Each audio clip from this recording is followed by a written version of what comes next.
রকমই পড়ে সেজার হাতের 14 পুয়া। 14 পুয়া? 14 পুয়া মানে জানিস না গো দিদি। তুই জানবি কি করে? কোনদিন তো শ্রীমদ ভাগবত পাঠ করবি না। 14 পুয়া মানে সেজার হাতের 3.5 হাত নাকি গো বাবু? ও তাই নাকি? হ্যাঁ, কোথায় লাগে জানি? কোথায় লাগে? 3.5 হাত শ্মশান ঘাটে। যেদিন তোর বিষয় আশয় সম্পত্তি ছেড়ে যেদিন তুই শ্মশান ঘাটে চলে যাবি, সেদিন ওই 3.5 হাত জায়গাটা লাগে। কোথায় লাগে? শ্মশান ঘাটে।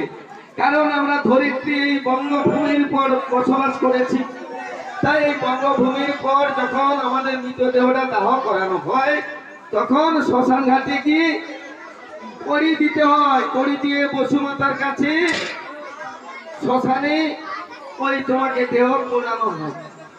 তাই নাকি দিদি? হ্যাঁ। তো সব তো আমি কিছুই জানতাম না, তুমি এসেছিলে বলে হ্যাঁ। আমার বললে আর আমি জানতে পারলাম। তাই নাকি? হ্যাঁ গো দিদি। আর শোন, এই দেহরূপ ঘরে পিরেক কতগুলো আছে জানিস? এতে আবার পিরিক লাগে? হ্যাঁ, পিরেক রয়েছে। ও তাই নাকি? 3.5 কোটি নারী রূপ পিরেক। ও দিদি, হ্যাঁ। তুমি কি বললে নারী? আরে নারী নয়, একে নিয়ে পারা যাবে না, স্কুল তো যাবে না। হে পড়াশোনা না করে খেলে নারী বলে, নারী নয় নারী। নানি? নারী।